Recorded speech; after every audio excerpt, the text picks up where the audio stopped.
This podcast is brought to you by the Washington State Department of Health. As we continue to listen, learn, and grow, we are amplifying Black voices and perspectives in an effort to start a new COVID-19 vaccine conversation. We're sharing stories intended to help us navigate this unprecedented time together and to co-create solutions in support of the Black community. Hear these stories at weconsiderwa.org. New on Curiosity Stream. With superior armies comes superior weapons. How has innovation mechanized the battlefield? From bullets to battleships and everything in between. It's machinery of warfare. Plus, from the gross to the gourmet. See how that in-flight meal lands on your tray table. On secrets of your airline food. It's all on Curiosity Stream. Annual plans are $20, just $1.67 a month. Visit curiositystream.com. Hey, this is BJ. Thanks for listening to our show's podcast. If you're a fan of all things geeky, you should check out my other podcast, BJ Shea's Geek Nation. We have new episodes every day, and you can check it out at bjgeeknation.com. Your home is going into foreclosure and you feel like a financial wreck. You don't know where to turn for accurate information. I'm bankruptcy attorney Travis Gagne. Let's talk about some legal options. If we work quickly, we can propose a plan to save your home, modify the loan, or in many cases even eliminate your second mortgage. The consultation is free. I've helped hundreds of people just like you make informed decisions about whether to save their home or exit it on a reasonable, organized timeline. The chapter you choose sets the tone for the next chapter of your life. Please contact me today at choosetherightchapter.com. That's choosetherightchapter.com. 99.9 KISW, the Rock of Seattle. I got a nice little video for you to watch today if you go to the BJ Migs page of KISW.com. It's this little dude, little guy, reacting to being called handsome. Do not call me handsome if you're not gonna give me some that badonkadonk. What? Who's he talking to? Whoa. I have no idea. Yeah, Hooters or something? That is... Hopefully it's not his mom. I feel like that is who's recording this. I'm imagining you're right. What? So his mom probably called him handsome, and this was his reaction? Do not call me handsome if you're not gonna give me some that badonkadonk. I forgot that was even a term, badonkadonk. Okay. I missed that word. I got to start bringing that one back. So I feel like he learned that from Dad, I would imagine, right? Or is Mom prepping him for when girls call him handsome? That's a really good... He's got time, though. I don't think he's got to worry about it. He doesn't look like he's more than 3. I have no idea how old he is. Yeah. I mean, so I've got to be thinking he's got some time. Maybe he's in his 30s. He just looks young. He's got that Benjamin Button situation. Yeah. Okay. That could be it. All right. That happens. Whoa. I feel like there's going to be a lot of awkward conversations with other people's parents because of this. Hey, ladies, can I see that badonkadonk? It's a cute video, except, you just go, what came before it? Like, hey, handsome? The first question is, what's a badonkadonk? Yeah. The song Honky Tonk Badonkadonk didn't come out, actually came out in 2005. Was that Trace Adkins? Yeah. My mom loves him. Like Trace Adkins? Yeah, I don't know why, but for some reason she into the badonkadonk song? Yeah, that's what it is. That's her jam, and that's her man. Like if you talk trash about Trace Adkins, you are going to get a lot from my mom. I have no idea even who Trace Adkins. I can't name a single song until the Rev named one. He has a ponytail. Yeah, nice. I think he's a country singer. We should probably get a picture of Trace Adkins and see if, in fact, we know the kind of man that his mother's into. Well, I mean, when did badonkadonk even become a word? Was it from Trace Adkins or was it before Trace Adkins? I feel like it's before that. I got to be feeling it's in the 90s at least. Yeah. It's for a large ass. Oh, okay. Yeah. Thank you. Yeah. I've never been called a badonkadonk, and people have called me a large ass, so I think I should be called a badonkadonk. Badonkadonky. Yeah, there we go. Oh, there we go. That's me. A badonkadonky. Yeah. All right. Well, that's wonderful. That is awesome. That is so random. A little child. And if you're just joining us... Mom must be proud. Yeah. A mom's recording her son, and we assume she called him handsome right before she made this recording. Do not call me handsome if you're not gonna give me some that badonkadonk. Now, what if this is the nanny? This could be the nanny. It could be, but what if he learned it from Dad, who was talking to Mom, and Mom's like, "You look handsome," and sometimes, that's something I would be guilty of saying right to my wife. Oh, you say badonkadonk all the time. Well, I got to start working. I usually go with dumper, but I think I'm gonna have to make the switch. Wow. Well, dumper. I don't know which one's worse. Badonkadonk's better than dumper. Dumper implies the usage of said situation. Well, before that, it was pooper, and I don't think that. Again, pooper and dumper, but that's East Coast. I think badonkadonk is a nice way to say, look, I like what that looks like, even though I don't care what it does. A sweet turd cutter. Okay, well, there we go. That's that East Coast charm, ladies and gentlemen. But I can see Dad joking with Mom saying something like that, and he picked up on it and just. Oh yeah, totally. Kids pick up on everything. Your kid is already learning stuff that you probably don't want her to know, but think she's too stupid to figure out. Like, she might be getting words, even though she doesn't know how to say them, but they may be getting in her memory banks. Oh, boy. Yeah. Yeah, Steve. That's the thing. Well, I was pretty stoked because I was watching wrestling with her yesterday. Oh, so hockey, now wrestling. Well, wrestling was first. Now hockey is. I have no idea what you're trying to brainwash this kid about. Both, BJ, both. All right, perfect. So you're back to watch. So you're throwing some more wrestling with her. We were watching AEW wrestlers, this tag team Top Flight. When they come in, they hit the ring, and then they put their arms up in the air with the big fist. Like, okay. Right? So all of a sudden, I look over at her, and she does it. And I was like, that is awesome. Ah. She put her arm up in the air and like into a little fist, too. What? I thought that was pretty cool. Oh, your wife is your wife aware of any of this? She saw it as well. She thought it was cute. Oh, okay. Well, you know what, then? She has to know that she's already lost her daughter to a wrestling hockey guy. Yes. Okay. Hi, I'm your husband, wrestling hockey guy. Look, who also every once in a while throws the old turd cutter in there, just for romance. Good morning, everybody. Yeah, there you go. That's me, honey. I'm quite a catch, aren't I? BJ and Migs, mornings on The Rock, 99.9 KISW. This podcast is brought to you by the Washington State Department of Health. As we continue to listen, learn, and grow, we are amplifying Black voices and perspectives in an effort to start a new COVID-19 vaccine conversation. We're sharing stories intended to help us navigate this unprecedented time together and to co-create solutions in support of the Black community. Hear these stories at weconsiderwa.org. $20 million, $19 million, $6 million. These are all awards recovered for clients of Phillips Law Firm. To win big, you have to fight big. And Phillips Law has been fighting the too-big-to-fail insurance industry for decades. Not every case will have a multi-million-dollar outcome, but Phillips Law will fight just as hard to recover the outcome you deserve. If you or a loved one has been injured in a car accident or on the job, call or click today at 1-800-JUSTICE or visit justiceforyou.com. New on Curiosity Stream. Are we close to building machines that are almost human? And can new technology give us superpowers? Find out on Super Sapiens. And in 1919, a British composer wrote the longest and most complex symphony in history. Conductors tried to perform it, but failed, declaring it cursed. Now a group of musicians will attempt the impossible, if they dare, on Curse of a Gothic Symphony.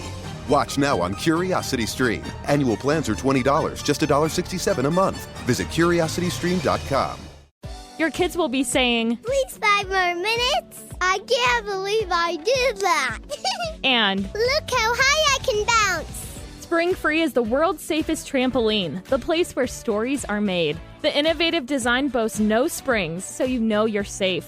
Go ahead and create the greatest stories you'll tell your friends. We're back in stock. Get it while you can. To learn more about the world's safest trampoline, visit springfreetrampoline.com. Mom, come watch us.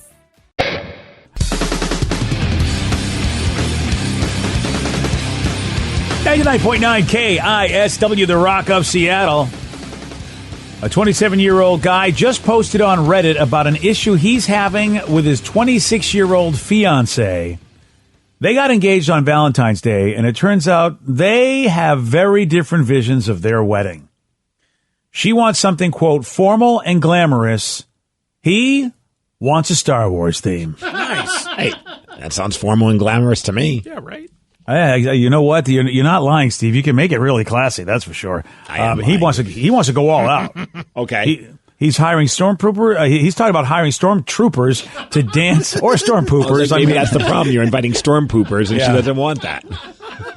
Well, you said you wanted it classy. Nothing classier than a stormpooper. He wants stormtroopers to do some dancing. He wants groomsmen all dressed in Jedi robes. Oh boy. And he's using the Star Wars music for their first dance.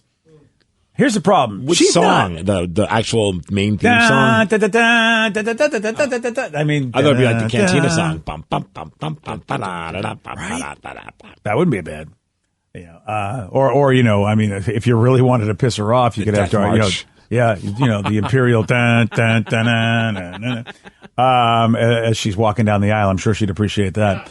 The funny thing is, I was at a Star Wars wedding. It was very, very fun, but she was really, into the Star Wars wedding. Yeah. I don't know if her husband so much was. I think he knew the world, but I know she was a super Star Wars fan. This is a tough one for me. Because I mean, she's not even into Star Wars. So the bride is like, she wants nothing in it. She's not a Star Wars fan. He says, well, what about if we do half the wedding? Like she handles the ceremony and he plans the reception. She's not into that either. But the guy is going, hey, this is my wedding too, and I should get to decide at least half the day. We share finances, so I'm paying enough to get a say so too. I mean, at the end of the day, the wedding is. I mean, I there's lots of crazy ideas I had. I was lucky enough to get a magician, which I was shocked I would even able to get that. But if I had my choice, I'd have a wrestling-themed wedding with wrestling-themed songs. And, hell yeah. like have it all set up like it was like that with a lot of brother stuff going on. But I knew that's not something that she wants. Unless you're both on board for a weird theme wedding, I think you got to go the traditional route. Here's the thing. I feel like our traditions, Steve, are starting to get to the point where they're just, if they're gender-based traditions, I think that we are sort of letting go of that. Like, for instance, it was always gender-based that the dude always paid for the first date. Like, you want a date, you paid. There was no way the woman was going to pay. And another gender-based tradition is that you always let the woman have the kind of wedding that she wants. Yeah. But I mean, we're starting to let go of some of those gender-based traditions. So does he really have a point if they share finances, and why shouldn't he have a say in the wedding as much as she? I mean, it is just a gender-based tradition as to why the guy doesn't have a say. He wants a bunch of groomsmen dressed in Jedi robes. I can understand why she's like, well, I'm not feeling that. But like the wedding I went to, she was like she was into that. So you're saying who wants that? Somebody who's a Star Wars fan who has a say. That's the key. Like, the bride always has the say, or in some cases, it's unfortunately the bride's mother that always has the say. Like, even the bride doesn't sometimes get what she wants because the mother's like, this is the wedding I always wanted, so this is the wedding we're all going to have. And if they're paying for it, sometimes you have to be like, all right, fine, do what you want. Yeah. I mean, do you think then whoever pays for it, do they get the ultimate say? Oof. It's a tough call. I don't know. For me personally, it's like, this is a party that's a big deal for my wife. I'm fine with whatever. So whatever you feel like, I know it's going to be way better than anything I could come up with. Do you know who I think has an answer? And I think it would be a great answer for these two. I mean, unless you want to go tradition, but the LGBTQ plus community has a great answer, because who is the one that gets to have the wedding of their dreams? You know what I mean? Because usually we base it on, it's always the woman. But if it's two women getting married, then who's the one that gets the wedding of their dreams? Then I think they've got to share, right? Or is somebody chosen? Like, is it always, just know you're the spouse. One. You're the spouse that I am the lower maintenance one, so I am not going to complain. I'm going to let the higher maintenance one get whatever they want. I think that's even whatever genders. I think really at the end of the day, it's probably whoever's the more high maintenance is going to get their way in the situation when it comes to like a wedding, because it's like the other person, at least I know for me personally, I'm just like, whatever. You want this? That's fine. I don't care. Then I deserve an award. Because I think everybody knows in my relationship, I'm the higher maintenance one. And I let Kathy have the wedding that she wanted. And even though it was not, and I'm the higher maintenance one. And it was not, I did not want a Hare Krishna wedding, but we had one. How about one person brought up a good point? I saw that, like, why don't they go with like a Star Wars themed bachelor party? Yeah. You could hire a bunch of strippers to dress up as like Slave Leia. And I'm sure the wife would love that. Boy, that is a way to get the wife to give you your way, actually. You know what? If you talk about that, Steve, that's a good passive-aggressive way to get the wedding of your dream. Yeah, I'll just have a bachelor party, and there'll be slave Leias, and who knows? Hey, I didn't even think about it that way. I was like, that sounds like a great compromise. What's wrong about that? Yeah. Like stormtroopers in, like, basically bikini armor, dancing. Yeah, see, now you're talking. That's how you get it done, I like boys. This now. Yeah, all right. That's pretty good. If you were able to have your way with a wedding, and money's not an object, and you could just have it be whatever themed wedding that you'd like, what would you go with? Oh, well, currently, I think it would be probably a board game themed wedding where we're all playing board games at my wedding. Currently, that's what I would do. You know what I mean? Yeah, right. If you win the game, we end up married. That's if exactly you lose, it. Yeah. The wedding DJ's in the corner just like punching himself. Like, why did I take this gig? Nobody's dancing. Exactly. I'm throwing out banger after banger, and they're just on their damn board game playing. Yes, but if we get the right wedding DJ that knows the kind of music to play for the kind of game we're playing, let me tell you, that would be sweet. We need a guy to really give us a good soundtrack. That would be mine. So it would be a board game themed wedding where basically everybody's at the tables and the tables are big enough to accommodate whatever board game they want to play. They go wrestling, of course. Theme songs, a championship belt. Maybe the cake is a championship belt. An actual wrestling ring there as well. Nice. So like to bust into some impromptu wrestling matches. Maybe even have a full on card. Some of my friends that are wrestlers. Maybe the last match, instead of a death match, it's a death till we part match. And wow, you know, light tubes and razor blades and thumbtacks. Whoa, you know, why not? Damn, that wedding dress is turning red by the end of the night, brother. That's amazing. You got to have some pyro too. Yeah, that's a spectacle. I know Danny's like, I'm just going to sit over here and be quiet. He's like, I'm going to go. No, I'm going to go, but I'm just going to sit in the background and watch it. Yeah, right. That's a spectacle right there. And that is a special partner that would put up with all of that. No doubt about it. So it said, Steve, I can see you going down the aisle to Shawn Michaels' entrance song, the Sexy Boy song. Wow. I'm not your boy toy. Oh, Sexy okay. Boy. That's nice. All right, Danny, what are you doing? Well, I mean, I guess my first wedding was kind of like we had a themed wedding. We had it at Disneyland. So and that really? Was, yeah. We got married at Disneyland, and it was one of those we both wanted that, and so she got her like Cinderella type wedding procession thing, and then at the end, and then we got to ride in the thing. The Cinderella's carriage. Oh, the big pumpkin? Wow. Yeah, the big pumpkin thing. And then was Mickey like doing the vows? No. We had our friend do it. Yeah. It's funny too. You could actually Donald. He wasn't wearing pants either. No, and then after the reception was Haunted Mansion themed. Oh, so, that's cool. Yeah, but if I had to pick one now, I probably would just want to get married, look at a punk rock show. In the pit. Yeah, in the pit. That. Yeah, in the pit. Well, MXPX is playing, and then we just get married right in the pit. You may mosh with the bride. Yeah, they always say the ring is a circle because it's an eternal thing. There you go. So you're in a circle pit, which is also a circle. Oh, nice. And our friends pick us up when we fall down, and it'd be this whole thing. So far, both of your weddings, I would be like, no. He's like, it is fascinating to think like, wow. First of all, Dan, that you were lucky enough to find somebody that wanted to do the Disney theme. That's pretty amazing. Or at least and if that's what she wanted, you lucked out because you love Disney too. Well, see, that's why I kind of have the problem with this guy's thing is I'm like, well, if she's, first off, you want to have your own and you're fighting with her. And secondly, she's not willing to let you have any of it. You should probably talk about that. Just going to put that out there. And BJ, you might not be coming to our wedding, but I guarantee Danny and I are not coming to your silly board game wedding. That's also true. Wait, Danny's at least played board games with me. Steve, you're right. I know you're not coming, but yeah. Danny, if we have booze and we have food, you'll come and play to my board game wedding. Oh, if it's open bar, I'm coming too. Yeah. Oh, yeah. Well, of course it's open bar. What are you talking about? Steve's going to sit in the back drink and play Cranium and be all good. Yeah. Or I'm going to play Operation with the wedding DJ. Nice. Yeah. Oh, listen, I'll bring whatever game you want, Steve. I mean, this is a wedding for everybody. Whatever game you want, I'll have.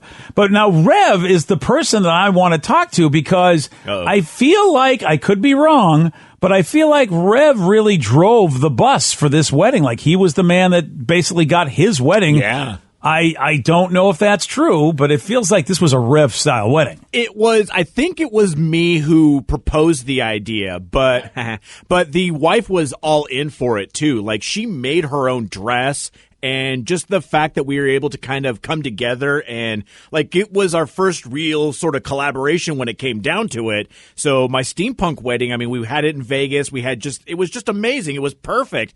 But now, if we were going to maybe, renew our vows, I would probably go with a Marvel wedding. If we got all dressed up and maybe the person initiating could be dressed up as Thanos, and then instead of saying, you may kiss the bride, he just snaps. That'd be cool. I have to tell both of you guys that, and Steve, you may, you're younger than me, but I feel like you were still raised with the same thing. It never occurred to me to say anything about how the wedding should be. My first inclination was, what would you like?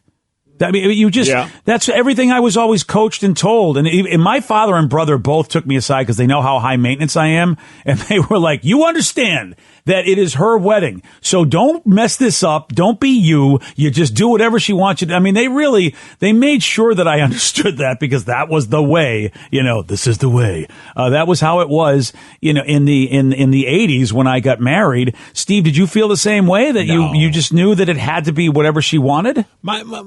No, because we had some conversations. I told her, I'm like, I don't mean this in a disrespectful way, but just tell me what day it's going to be and I'm there. Like, I don't care what we're doing for it wasn't like I don't care because I don't love you. I just don't. Parties are not a big deal to me. So whatever you want to do, I'm down with. I just want a magician. And when she said, hey. And when she said that's all you care about, I'm like, yes. If I could have a street magician doing magic to people who don't know he's a magician, to me that's the ultimate part of the wedding. As anything else is just whatever you want. I trust that you're going to make it great. And she was like, yeah, let's do it. That is so random. Even when you say it to this day, which he was awesome, I don't know if anyone will ever ask for that at a wedding again. It was just like, you want a what? I would like a street magician at our wedding, please. It's genius, though. It was so cool. It was fantastic. It was the greatest icebreaker. I've had people tell me our wedding was the greatest wedding ever. I'm like, really? I'm like, well, why? Because not that I thought we had a bad wedding. I was just like, I felt like it was a very traditional, it's a fun wedding, but it's not going to go down as one for the ages, unless for my wife and I, of course. And they're like, because there was a magician. And I'm glad you added that. If you want to be able to go home today, you needed to add that. Well, you know what I mean. I know what you mean, but that doesn't mean anything. It's what you say is what counts in the world sometimes. Fortunately, my wife gets how I talk. So, I don't have to worry. And I think the best part, too, is you have an open bar and then you have street magic and it just blows people away. Drunk people do not expect a guy to come up to them and have things set on fire in front of them. It was awesome. Right? Pulling things out of his eyes. It's so cool. And if you're a magician, you are going to want to perform for drunk people because you could do stuff. You could make mistakes right in front of them. They'll still think it's magic. Right? Yeah. I mean, it was so much fun. And he dressed as if he was just a regular person coming to our wedding. Yeah, that was really cool. Yeah. He was incognito. It was awesome. It was like he was wearing a shirt that says, I'm a magician. That'd be a cool shirt to have, though. Today's podcast was brought to you by Travis Gagne, bankruptcy attorney. Here's another question from a listener. If I can't afford to pay my bills, how am I going to afford attorneys and bankruptcy fees? One of the things people ask me all the time as a bankruptcy lawyer is that how am I going to pay all these fees and costs because I'm here because I can't afford to pay my bills? And of course we understand that. I mean, being in the bankruptcy field. But one of the things to remember is that if you decide, once you make the decision to file bankruptcy, you can stop paying on all of the creditors that are going to be included in the bankruptcy, and those are the funds that you can use that you have been paying your creditors to pay your attorney fees and court costs to get your case filed. And once your case is filed, you're not going to have most of those payments anymore. Thanks, Travis. If you have more questions about bankruptcy, you can reach out to Travis anytime at ChooseTheRightChapter.com. That's ChooseTheRightChapter.com. Thanks for listening. This podcast is brought to you by the Washington State Department of Health. As we continue to listen, learn, and grow, we are amplifying Black voices and perspectives in an effort to start a new COVID-19 vaccine conversation. We're sharing stories intended to help us navigate this unprecedented time together and to co-create solutions in support of the Black community. Hear these stories at weconsiderwa.org. $20 million, $19 million, $6 million. These are all awards recovered for clients of Phillips Law Firm. To win big, you have to fight big. And Phillips Law has been fighting the too big to fail insurance industry for decades. Not every case will have a multi-million-dollar outcome, but Phillips Law will fight just as hard to recover the outcome you deserve. If you or a loved one has been injured in a car accident or on the job, call or click today at 1-800-JUSTICE or visit justiceforyou.com. New on Curiosity Stream. With superior armies comes superior weapons. How has innovation mechanized the battlefield? From bullets to battleships and everything in between. It's machinery of warfare. Plus, from the gross to the gourmet. See how that in-flight meal lands on your tray table. On secrets of your airline food. It's all on Curiosity Stream. Annual plans are $20, just $1.67 a month. Visit CuriosityStream.com.